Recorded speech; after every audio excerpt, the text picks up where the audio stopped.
안녕하세요. 반갑습니다. 저는 박근혜 대통령님, 우리나라의 합법적인 대통령이신 박근혜 대통령님께서 다스리는 자유대한민국의 국민 김미자입니다. 하루속히 우리 대통령님께서 복귀하셔서 우리 자유대한민국을, 지금 현재는 불법 대한민국이죠. 이 불법 대한민국을 이 자유대한민국으로 회복되기를 간절히 바라는 마음에서 대통령님께서 지으신 회고록을 지금 읽어드리고 있는데요. 오늘은 세월호 7시간의 황당했던 루머라는 부분을 읽어드리겠습니다.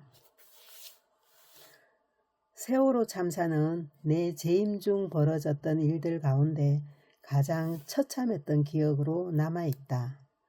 먼저 2014년 4월 16일에 발생한 세월호 침몰 사고로 인해 단원고 학생을 비롯한 304명의 희생자가 발생하고 국민 여러분께 큰 상처를 남기게 된 점에 대해 이 회고록을 빌려 다시 한번 진심으로 사과드린다.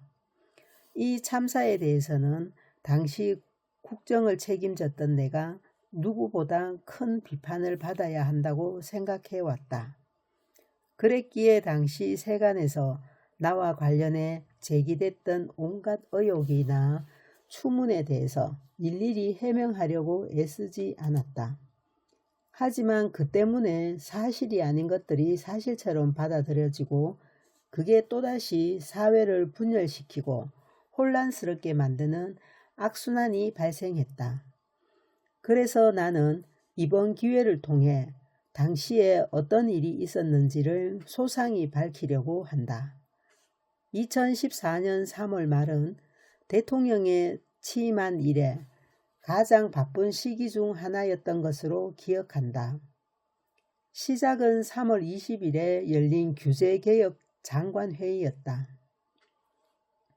대통령이 되고 규제개혁을 여러 번 강조해 왔기에 실질적인 성과를 내고 싶었던 나는 당시 회의에서 물건을 빼앗는 것만 도둑질이 아니라 일자리를 규제로 빼앗는 것도 도둑질이라고 강조하며 혼신의 힘을 다했다. 현장 분위기가 후끈 달아오르면서 회의가 무려 7시간에 걸쳐 진행됐다. 오후 2시 시작한 회의가 저녁도 거른 채 오후 9시에 끝났을 때 나는 완전히 탈진한 상태였다. 이틀 뒤엔 3월 24일에서 25일 네덜란드 헤이그에서 열리는 해안보호 정상회의에 참석하기 위해 비행기에 올랐다. 약 14시간의 비행을 거쳐 네덜란드에 도착했을 때 헤이그는 이미 밤이었다. 몸이 물에 젖은 솜처럼 무거웠지만 한중 정상회담을 위해 곧바로 시진핑 중국 국가주석과 만나야 했다. 북한 핵 문제와 자유무역 협정 협상 문제 등을 논의하는 중요한 자리였다. 이어 열린 핵 안보 정상회의도 한국, 미국, 일본, 중국 등 53개국 정상이 참석한 국제회의였다. 나는 24일 개막 세션에서 기조연설을 맡았고 다음 날에는 한미일 정상회담이 열리는 등 강행군이 이어졌다. 한미일 정상회담은 몸이 너무 안 좋아 링거를 맞고서야 겨우 참석했는데 아베 신조 일본 총리의 한국말 인사를 제대로 듣지 못해 오해를 받았을 정도였다. 헤이그 일정을 마친 뒤엔 3일간의 독일 순방이 이어졌다. 이렇게 5박 7일간의 빡빡한 순방 일정을 마치고 귀국한 직후엔 시차 적응까지 겹치며 손가락 하나 까딱할 기운도 없었다. 하지만 국내에서도 일정이 연일 이어졌다. 3월 31일부터 4박 5일 일정으로 재외공관장 회의가 열렸다. 각국에 파견된 외교관들이 참석하는 행사인데 나는 4월 1일 청와대 영빈관에서 열린 만찬을 주재했다. 오랜만에 고국을 찾은 이들을 앉아서 맞이할 수는 없다고 생각해 입구에 서서 한 명 한 명 인사를 나누고 각 나라의 상황도 물어보다 보니 선체로 1시간이 훌쩍 지나갔다. 8일에는 방한한 토니 에벗 호주 총리와 만나 한 호주 정상회담을 가졌고 14일에는 21명의 대사에게 신임장을 수여했다. 겉으로는 멀쩡해 보였을지 몰라도 실상은 몸이 부서지는 듯 했다. 이런 나의 상태가 주변에 아슬아슬하게 비쳤던 모양이다. 하루는 정호성 비서관이 나에게 대통령님, 차라리 하루만 일정을 비우고 휴식을 취하시는 것이 어떻겠습니까? 라고 건의했다. 사실 나도 이러다가 큰일 나겠다 싶었던 차라서 그렇게 하겠다고 답했다. 무리하게 몸을 축내는 것보다 관저에 머무르면서 업무를 보는 편이 낫겠다고 판단한 것이다. 관저라고 해도 서재나 책상 등이 있어 충분히 업무가 가능한 환경이다. 그렇게 해서 쉬기로 한 날이 바로 운명의 날인 4월 16일이었다. 세월호 사고가 일어난 뒤 야당에선 내가 이날 왜 본관에 가지 않고 관저에 머물렀는지를 놓고 여러 의혹을 제기했다. 나중에 알아보니 정호성 비서관은 쉬기로 했던 4월 16일에 나의 연가 신청을 처리하지 않았다.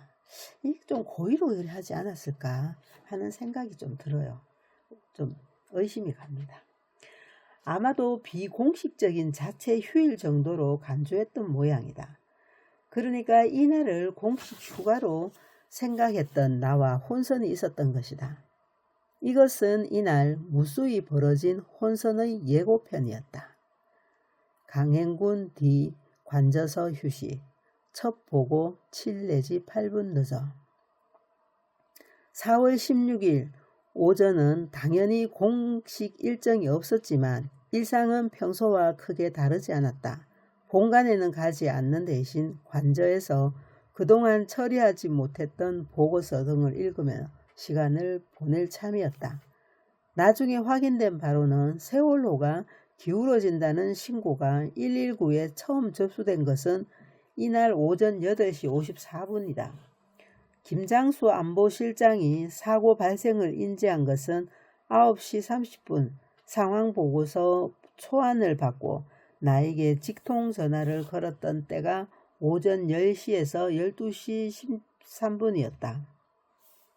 이때까지 사고 사실을 모르고 있던 나는 보고서를 읽다가 참고할 자료를 찾느라 휴대전화를 놔둔 채 다른 방에 가 있었다.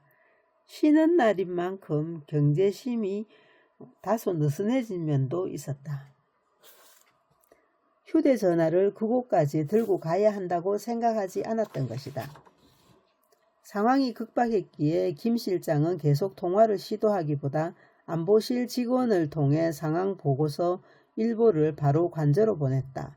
그때가 오전 10시 20분이었다. 많은 이가 비판하듯이 이때 나에게 첫 보고가 들어오는데 약 7에서 8분이 늦어진 것이다. 보고서를 받아본 나는 깜짝 놀랐다. 배 안에 수백 명이나 탑승하고 있었다고 하니 무엇보다 이들의 안전부터 확보하는 것이 중요했다. 나는 곧바로 김 실장에게 전화를 걸어 무엇보다 인명피해가 없도록 해야 합니다. 객실 곳곳을 다 찾아서 누락 인원이 없도록 하세요. 라고 지시했다. 그게 이제 오전 10시 22분입니다. 그래도 안심이 되지 않아 바로 다시 전화를 걸어 배 곳곳을 사사시 다 뒤져야 합니다. 라고 거듭 강조했다. 이어 김석균 해양경찰청장에게도 전화를 걸어 해경특공대라도 투입해 여객선의 객실과 엔진실까지 철저하게 확인해 단 한 명의 인명피해도 발생하지 않도록 하세요. 라고 주문했다. 이게 오전 10시 30분. 세월호 7시간 무엇을 했느냐 하도 하니까 이렇게 이제 회고록에서 그때 있었던 상황을 지금 말씀해 주고 계시는 겁니다.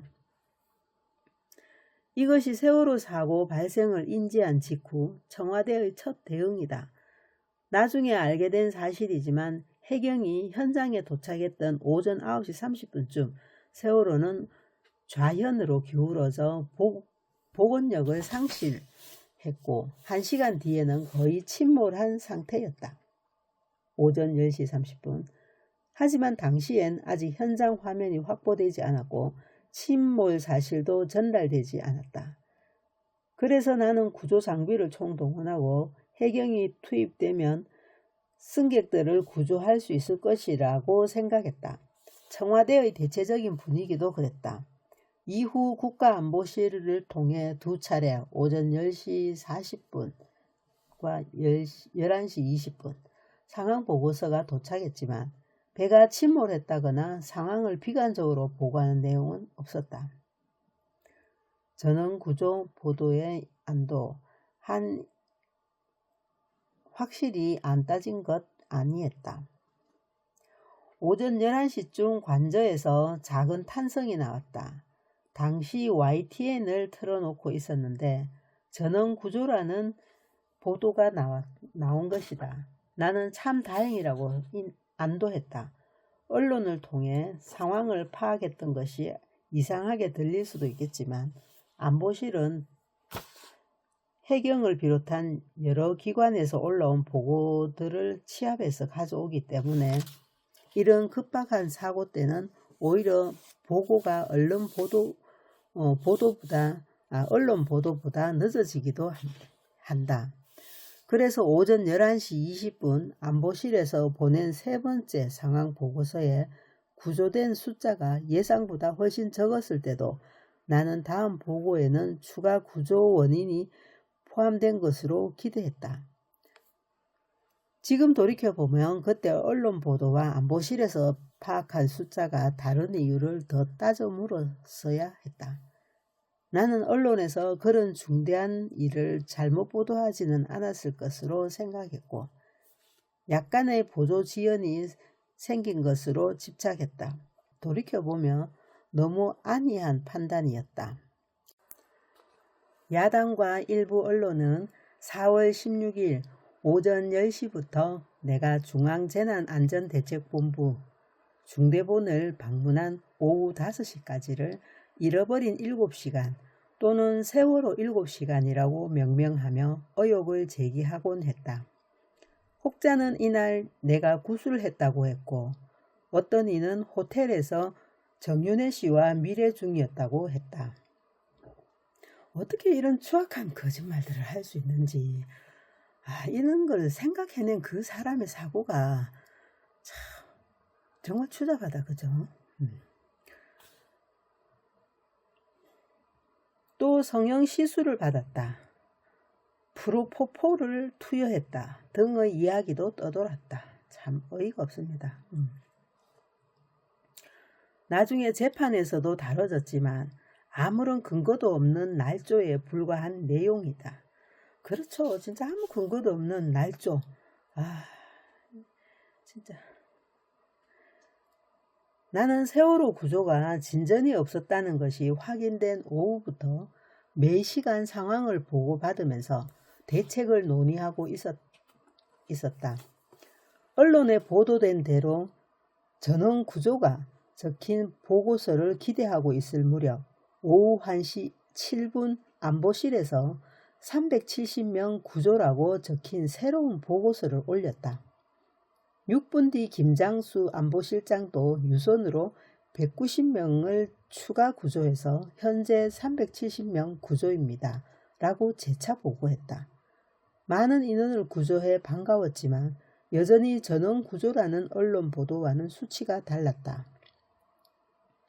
그래서 김 실장에게 전화를 걸어 언론 보도와는 차이가 있는데 구조 상황을 다시 확인해서 정확하게 보고해 주세요. 라고 지시했다. 이게 오후 2시 11분입니다. 초조하게 기다리던 다음 보고가 들어온 것은 오후 2시 50분이었다. 죄송합니다. 190명을 추가로 구조했다는 것은 중복 보고입니다.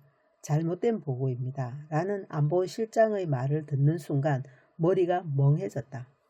뭔가 크게 잘못됐다는 생각이 든 나는 2시 57분에 안보실장에게 다시 전화를 걸어 왜 구조인원 집계가 이렇게 혼선을 빚는 겁니까?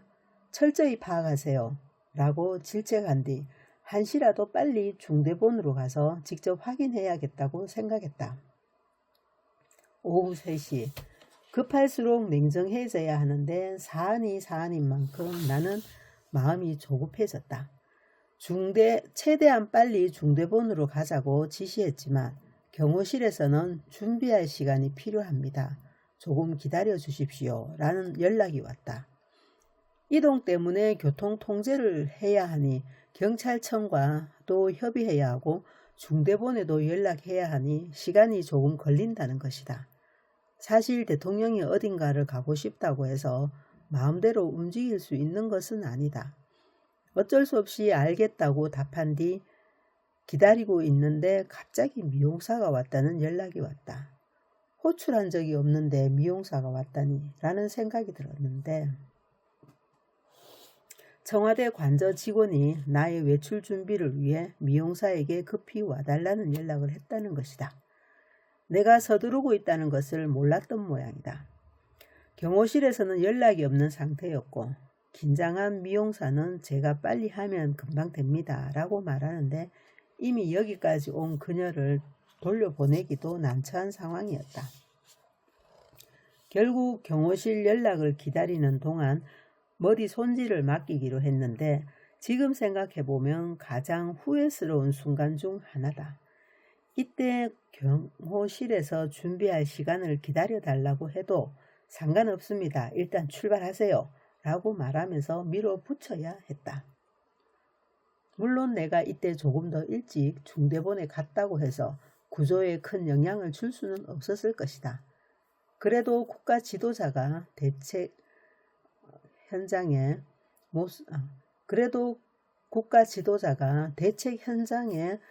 모습을 드러내는 것은 큰 의미가 있다. 국민에게 그런 모습을 빨리 보여주지 못하고 이날 정부가 우왕좌왕하는 것처럼 비친 것이 못내 아쉬운 것이다. 경호 문제 때문에 중대본 방문 늦어져 후회스럽다. 오후 3시 30분에는 정무수석실로부터 구조 인원 166명, 사망 2명이라는 서면 보고가 왔다. 그 말을 듣고 가슴이 철렁했다. 문제는 이때까지도 경호실에서 연락이 없었다는 점이다. 왜 이렇게 준비가 늦어지는 거죠? 라고 독촉했더니 중대본 앞에 무단 주차한 차량 때문에 안으로 진입하기가 어려운 상황인데 차주가 확인되지 않아 이동시키지 못하고 있다는 것이다. 정말 속이 타들어갈 것 같았다. 물론 경호실은 경호실의 입장이 있다. 2022년 아베 신조 전 일본 총리의 불행한 사고도 있었지만 경호는 전혀 예상하지 못한 데서 문제가 불거지기 때문에 만에 하나라는 여지도 두지 않는 것이 원칙이다. 백날 잘해도 한 번의 작은 실수로 모든 것이 무너지기 때문이다. 하지만 이날 상황을 고려하면 일단 중대본 근처까지 차로 이동한 뒤 도보로 이동할 수도 있었을 텐데 나도 당시에 마음이 급해서인지 차분하게 생각하지 못하고 애태우기만 했던 것이다. 이날은 한번 잘못 채워진 단추처럼 계속해서 뭔가 어긋났다. 결국 경호실에서 중대본 방문 준비가 완료됐다고 보고가 들어온 것은 오후 4시 30분, 내가 중대본에 도착한 것은 오후 5시 15분이었다. 네. 오늘은 여기까지고요. 내일은 최서원이 세월호 사건 당일 청와대로 들어온 이유에 대해서 읽어드리겠습니다. 저는 이 부분을 읽으면서 참 이 세월호 사건 자체가 이미 조작된 사건이잖아요. 그러니까 이거를 대통령님이 빨리 가지 못하도록 최대한 늦게 가서 국민들한테 안 좋은 이미지, 원망을 듣도록 하기 위해서 다 이래 조정하고 체계적으로 계획하에 이런 상황들을 만들었다는 생각이 저는 많이 듭니다. 여러분은 그렇지 않나요? 정말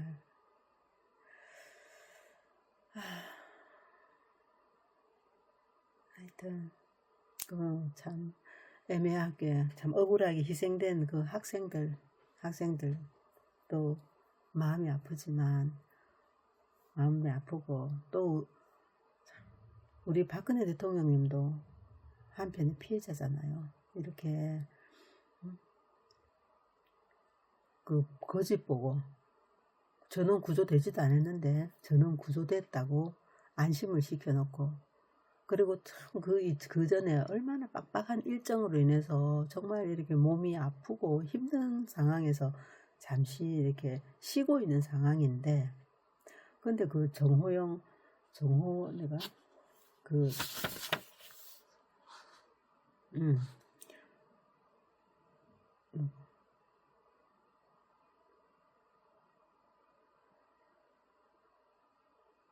음, 정호성 비서관은 왜 그 뭐고 연가 신청을 안 했을까요? 그거는 당연히 해야 되는 거 아닙니까? 대통령님이 쉬고 있으면. 그렇게 신청을 했더라면, 그죠?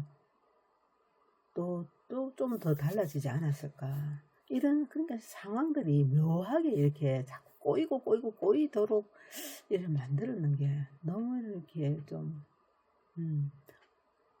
의심이 참, 왜 그랬을까?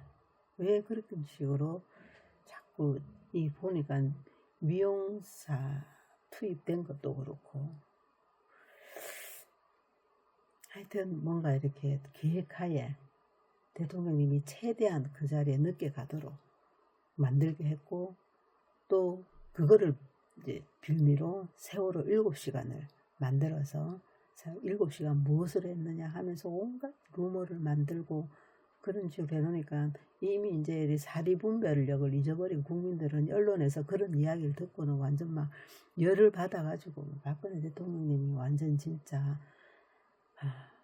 인품을 완전 땅에 떠들이고 막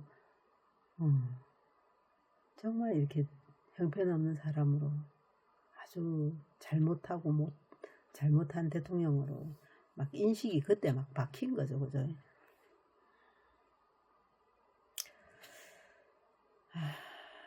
하여튼 참 가슴 아프고, 지금 또 돌아보면 가슴 아프고 속상한 순간들이었습니다. 생기지 않았어야 되는데. 그런데 참 묘하죠. 문재인은 이 세월호 사건을 내서 방명록에서 애들 보고 미안하다, 고맙다, 그 말이 너무너무 섬찟한 거 있죠. 이 사건이 일어났을 때 누가 가장 수혜를 입느냐, 누가 가장 피해를 보느냐, 이렇게 보면은 아무래도 그 수혜를 입은 자가 그 사건에 어떤 연관지어져 있을 확률이 훨씬 높지 않을까요? 높지 않겠나, 저는 그렇게 생각이 됩니다. 하여튼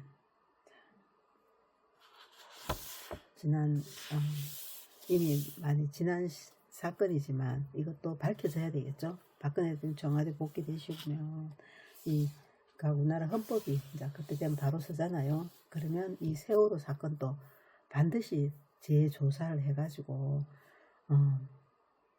그 진실을 밝혀야 됩니다. 밝히고, 우리 그 이전에 이제 박근혜 2017년 3월 10일 위헌 파면 선고가 바로져야 이것도 이제 또 이렇게 진실을 제대로 밝힐 수 있겠죠. 그날은 반드시 올 거라 생각됩니다. 네, 감사합니다. 이게 참 가슴 아픈 내용 부분이라 가지고 이걸 하는 게 맞겠나 싶기도 하지만, 그래도 오늘도 우리 박근혜 대통령님 좋아하시는, 오늘은 안 하는 게 좋겠어요. 이 세월호 사건 이야기 지나고 난 뒤에 그 빙고를 같이 또 부르는 걸로 하겠습니다. 네, 오늘은 여기까지 하겠습니다. 감사합니다.